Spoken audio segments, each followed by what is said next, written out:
Bienvenue dans les évidences du Coran, une série où nous revisitons les thèmes coraniques à la lumière d'une analyse linguistique rigoureuse et des sciences modernes.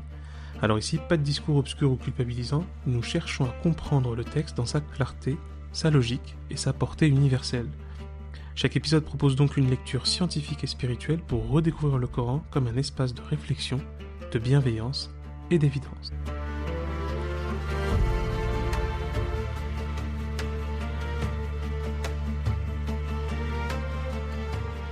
Alors nous arrivons à ce moment fatidique, des versets 45 à 54 à 56, où directement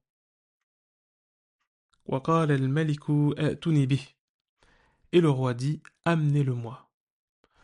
Alors la traduction souvent qu'on donne directement de astakhlisu li nafsi, je me le réserve pour moi-même, en gros c'est que là il le rapproche de lui et il veut l'avoir auprès de lui en exclusivité. C'est qu'en fait on peut dire pratiquement d'un point de vue concret qu'il devient là déjà d'emblée un conseiller spécial. C'est un peu le statut. On pourrait même comprendre que c'est ça. Vu, on peut le supposer, hein, vu le caractère administratif de la période de la XIIIe dynastie, euh, qui était quand même assez poussée, on peut comprendre qu'il y a clairement en fait une décision, une sorte de décret qui est fait par le roi, un décret qui est fait par le roi qui demande, qui exige, qui nomme en fait Youssouf comme étant un conseiller spécial. Ce qui lui permet de rentrer dans la cour et d'arriver auprès du roi. Et de ne passer que par le roi. C'est aussi ça que ça signifie, cette expression. Et, et là, on voit en fait cette bascule. Alors, c'est vraiment important, je vais beaucoup insister là-dessus parce que, euh, en fin de compte, on a déjà vu, et je l'ai pas mal redit, l'écueil en fait de croire que Youssouf est une histoire trop extraordinaire, euh, limite donc surnaturelle, alors que vous l'avez vu, hein, vous l'avez entendu, bah, il y a quasiment, enfin, c'est pas quasiment, il n'y a aucun moment surnaturel. Il n'y a rien qui défie l'entendement ni la raison. Rien. Il n'y a rien qui semble magique. C'est puissant, c'est remarquable, c'est parfois stupéfiant, mais ça reste réel, accessible à l'entendement, intelligible. On voit que c'est concret. Et que, en fin de compte, c'est une histoire qui peut arriver partout. Ça ne retire en rien les qualités remarquables et exceptionnelles. Hein, on peut être exceptionnel dans le réel, hein, on peut être remarquable dans la réalité. Hein. On peut être euh, extraordinaire tout en étant dans la nature, hein, dans le monde réel. Mais là, ce dont il est question, c'est que donc ça c'est le premier écueil, il est important de bien l'éviter. Mais maintenant, on va arriver justement sur un deuxième écueil qui là n'est pas simplement le monopole ou n'est pas simplement un problème lié à des personnalités comme les prophètes, les sages, etc. Là, c'est même quelque chose qu'on connaît jusqu'aujourd'hui dans notre époque contemporaine. Le fait d'identifier des formes de succès comme n'arrivant qu'aux autres. Alors attention, il ne s'agit pas d'entrer dans la rhétorique beaucoup trop facile et simpliste, hein, de comment devenir une star, comment devenir un millionnaire. Voilà, ça on sait qu'il y a beaucoup, c'est une tendance assez répandue évidemment. C'est pas ça dont il s'agit. Mais c'est bien plutôt de, quand même, le Coran veut montrer que le statut qu'on peut avoir, l'environnement dans lequel on grandit, est une réalité. Ça c'est très important. Ce que d'ailleurs la science va confirmer, en particulier les sciences sociales. Hein, l'environnement dans lequel vous avez grandi, les déterminismes qui vous entourent, tout ça, cet environnement, votre famille, etc., vos origines, ont un impact très important. C'est indéniable. Et on le voit en fait, hein, c'est même très subtilement dit, mais on le sent, ça accompagne Youssouf. Parfois, ça lui jouera des tours, parce que ça sera des instruments de vulnérabilité, qui vont faire qu'on disposera de lui presque comme on le veut, et parfois ce sera des qualités, ce sera quelque chose, ce sera des atouts. Ça c'est très important. Donc déjà, ce n'est pas, et quand je dis ça, ce n'est pas binaire, hein, c'est-à-dire que c'est, comme on dit, processuel. C'est, ça dépend des situations, ça dépend des configurations et ça dépend des personnes. À la fois des personnes elles-mêmes qui sont issues de cet environnement-là, mais à la fois des personnes auxquelles nous sommes confrontés. Voilà, ça c'est vraiment très important. Parce que nous ne sommes pas les simples jouets de notre environnement et de nos déterminismes. Encore une fois, Notre environnement a un impact profond, sans l'ombre d'un doute. Mais cet impact-là, on peut déjà le prendre un peu de recul, faire un pas de côté et le voir et l'observer. Et voir quelle réalité comment ça se traduit sur nous. Et on peut donc amoindrir ce qui peut faire défaut et sublimer ce qui fait qualité. Pourquoi j'insiste sur ça? Parce que l'enseignement qu'on doit tirer, c'est que nos origines sociales, économiques, géographiques, etc., ne sont pas des fatalités. Non pas dans le fait que vous vous transformez en étant quelqu'un d'autre, c'est pas ça du tout. C'est même pas ça, c'est même le contraire. Youssouf nous montre le contraire. Nous montre qu'en étant fidèle à lui-même, qu'en étant fidèle à ses origines, ce qu'il dit lorsqu'il parle à ses codétenus, fidèle à sa culture, fidèle à sa philosophie, parce que dans une culture spécifique, il y a toujours de l'universel, et c'est encore plus vrai pour quelqu'un comme Youssouf, évidemment, mais c'est le cas pour quasiment tout le monde. Et oui, nous avons des expressions culturelles spécifiques, mais elles traduisent toujours quelque chose de fondamentalement universel, qui doit parler à tout le monde. Et ça, c'est essentiel. Car il n'existe pas de culture pure et de culture monolithique, isolée, qui a évolué sans l'aide d'aucune autre culture. Ça n'existe pas. Bref, Youssouf en restant lui-même, non pas en se transformant, en se changeant. Non, non, en restant lui-même, en évoluant évidemment, parce que nous devons, et il est bon pour chacun et chacune d'entre nous d'évoluer, mais en restant lui-même et surtout fidèle à lui-même, fidèle à ses origines, fidèle à ses principes, fidèle à son éthique, fidèle à son éducation. Eh bien, en fait, il va sortir d'un statut qui était quand même un statut très défavorable. Alors déjà, il avait une première minorité, c'était le fait d'être le petit frère de frères plutôt psychopathes, pour le dire honnêtement. Eh bien, pour ensuite devenir un esclave, ce qui n'est pas non plus un statut reluisant, pour ensuite être un domestique de maison, ce qui n'est toujours pas un statut, vous voyez, donc en vrai, ça aussi on pourrait dire, oui, ça marque, bah, euh, c'est-à-dire que autant on peut comprendre les comportements, les situations, les réactions des gens qui ont traversé tout ça en étant dans une forme d'effondrement, oui, clairement, autant il faut bien voir, et c'est ce que veut nous montrer l'histoire de Youssouf, que, eh bien, on peut sublimer cette histoire, on peut traverser ces épisodes-là, on peut traverser ces épreuves en se renforçant et en montant davantage dans la réalité sociale. Et là, lorsque on voit que le roi ne dit pas simplement amenez-le-moi, il dit je veux le choisir pour moi-même, je veux m'en faire mon conseiller spécial. Et là, il y a un élément qui passe un peu inaperçu, mais qui est important. فَلَمَّا كَلَّمَهُ. Donc il le nomme en conseiller spécial, donc il se le rapproche, il vient vers lui, et là le Coran nous dit فَلَمَّا كَلَّمَهُ. Et là, le roi a discuté avec lui. Enfin, il y a eu un entretien. Et c'est là que c'est très intéressant parce que on comprend que de l'entretien, le roi a encore plus perçu les qualités de Youssouf et sa valeur. Alors oui, c'est là que c'est difficile, c'est de se dire que il ne l'aurait jamais perçu s'il n'avait pas fait cet entretien. Et il n'aurait jamais fait cet entretien s'il n'avait pas eu l'éclairage décisif de son expertise. Et c'est là que ça nous interroge sur, pour précisément, parfois briller dans le système, ou réussir à percer le système, ou réussir à évoluer dans le système, il va falloir trouver ou pouvoir provoquer des fenêtres, provoquer des instances de rencontre, provoquer des mises en relation. Et là, il faut redoubler d'ingéniosité, c'est évident, et ne pas hésiter à s'inspirer des différentes expériences. Et c'est aussi ce que nous montre Youssouf de ce point de vue-là. Et donc, à l'issue de cet entretien, le roi proclame قَالَ إِنَّكَ الْيَوْمَ لَدَيْنَا مَكِينٌ أَمِينٌ. Là, il proclame aujourd'hui, Youssouf, maintenant, tu es Makin et Amin. Makin, c'est quelqu'un d'établi, qui a qui est même lié à la puissance. Makana, c'est les potentialités. C'est d'avoir entre ses mains la capacité de. Voilà. C'est quand on dit yumkinuka, c'est est-il possible de. Vous voyez, c'est ça. C'est Makana, c'est la possibilité, c'est la technique en fait. C'est la techné dans le sens le plus grec du terme, par exemple.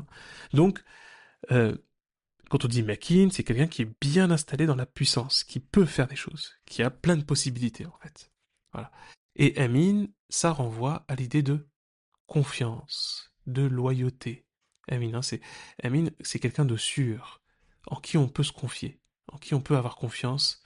Et c'est intéressant parce que c'est à la fois isolé, enfin c'est à la fois, pardon, indépendant et à la fois lié. Indépendant, c'est-à-dire qu'il est digne de confiance en lui-même, c'est quelqu'un de d'intègre, de loyal et d'honnête. Mais c'est aussi une manière de dire que qu'en fait, le roi, après l'entretien, a compris que il faut lui confier une puissance, il faut lui confier une responsabilité, parce que précisément il est quelqu'un d'intègre. Et donc sa confiance fera sublimer, fera rayonner cette puissance. Et là, on perçoit alors une vraie qualité du roi, qui lui cherche le meilleur pour son royaume. Il y a l'idée d'une bonne administration de ce point de vue-là. Et là, on comprend ce concept de légitimité de compétence. C'est-à-dire qu'en fait, le roi reconnaît lui-même qu'il a besoin d'un pouvoir technique compétent, poussé, il a besoin d'un pouvoir d'expertise, et qu'en fait, il comprend alors, et ça, encore une fois, c'est une vraie qualité, hein, et il comprend que Youssouf n'est pas un esclave, hein, n'est pas, il est l'alter ego technique du souverain. Il est l'alter ego d'expertise, l'alter ego scientifique même du souverain. Et c'est pour ça que là, on comprend quelque chose de très fort, c'est la suite. C'est que là, normalement, vous avez les larmes aux yeux, vous êtes ravis, c'est même pas une promotion, c'est de l'inespéré en fait, hein. C'est une ascension sociale vertigineuse, fulgurante. Enfin, quand on prend l'histoire de Youssouf, on n'est pas si fulgurante que ça, hein, on est d'accord. Donc, mais là, donc normalement, on serait complètement noyé par nos émotions, mais là, et on se dit, mais c'était inespéré, mais je peux pas demander plus. Ouais, je peux pas demander plus. Ce qui d'ailleurs, hein, est un réflexe naturel et classique de toute personne ayant vécu des épreuves difficiles et ayant été issue d'un environnement instable, ou compliqué ou défavorisé. Hein, cette situation où on se retrouve presque à demander pardon de vivre. Et bien là, Youssouf nous montre, il nous donne une leçon. Et bien là, il fait preuve d'audace et d'ambition. Assigne-moi la gestion des stocks des dépôts du pays. Le truc le plus stratégique de l'Égypte, hein. Littéralement, sans l'ombre d'un doute. Et cela pendant de longs siècles. Aj'alni ala khaza'in al-ard. Donne-moi, assigne-moi la gestion des dépôts. Et on comprend, khaza'in, c'est même la question des ressources, des réserves. Vous voyez, hein, c'est tout cela, hein, c'est un concept très large du pays. Qu'est-ce qu'on comprend, qu'est-ce qu'on doit comprendre de ce passage?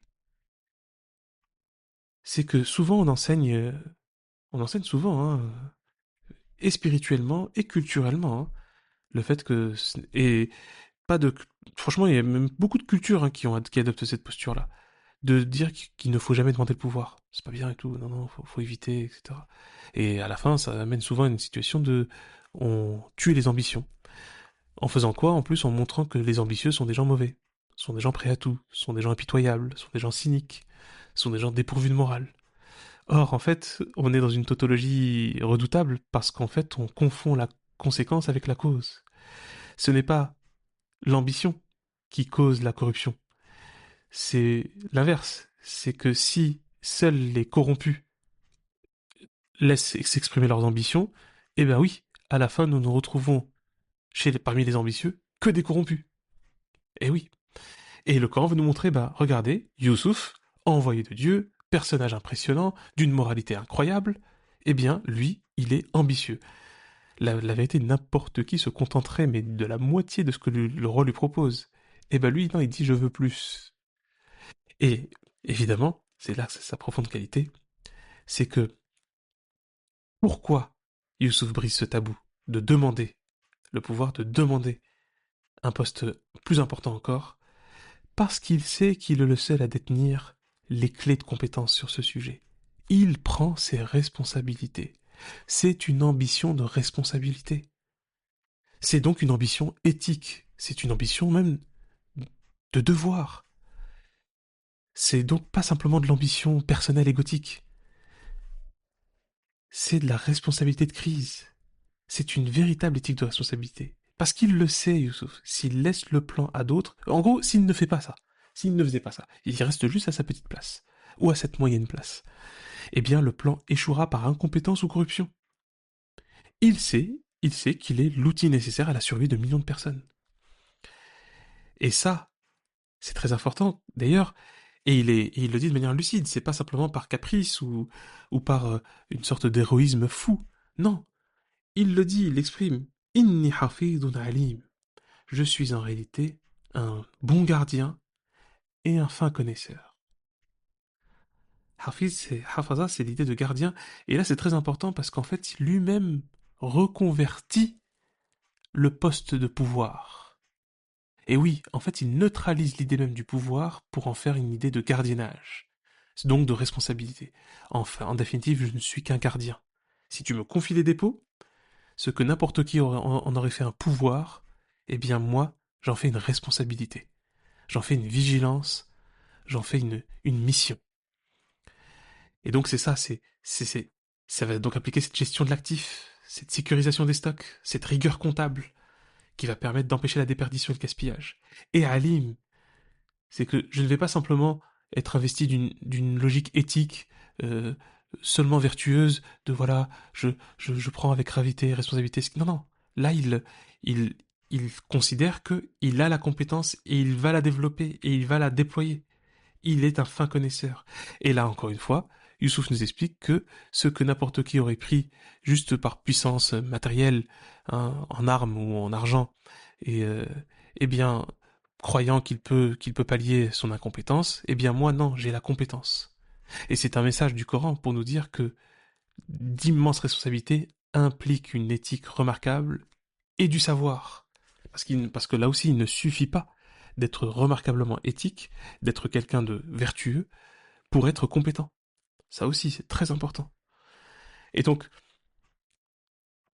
on comprend de ce point de vue-là que Youssouf va tailler en fait une fonction selon un impératif moral, mais aussi une rigueur scientifique. Et que le Coran montre à quel point Youssouf devient une des personnes les plus importantes du pays.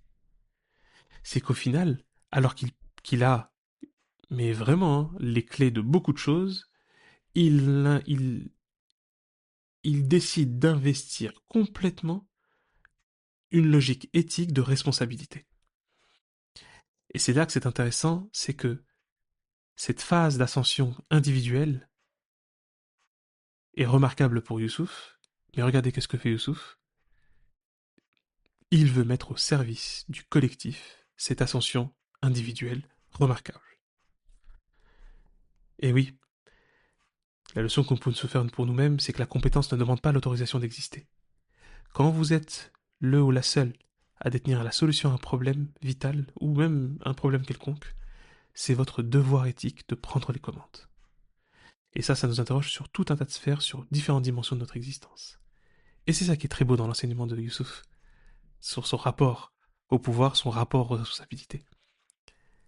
Et là, nous allons voir un truc assez intéressant la fois prochaine sur les grandes implications de tout cela, et du rêve, et de son analyse, et de cette prise de fonction. Et on verra ça demain. Merci. Merci d'avoir écouté cet épisode des évidences du Coran. Alors pour aller plus loin, vous trouverez la description, les détails, les références dans, dans la description en bas de page, ainsi que le lien vers le Patreon, cet espace où vous pouvez vous abonner et accéder à pas mal de contenus exclusifs, approfondis, des thèmes qu'on aborde pendant le Ramadan, mais aussi beaucoup d'autres thèmes, ainsi que des masterclass et des conférences que j'organiserai tout le long de l'année. Et évidemment, cet espace est fait pour soutenir l'indépendance de ce projet et sa pérennité, et c'est pour ça que on a mis cela en place et que vous pourrez trouver pas mal de contenu pertinent encore une fois. Je vous remercie d'avance pour le soutien que vous pourrez apporter à cette démarche. Et il ne me reste plus qu'à vous dire à demain. D'ici là, continuons à chercher ensemble la clarté dans le texte et dans le monde.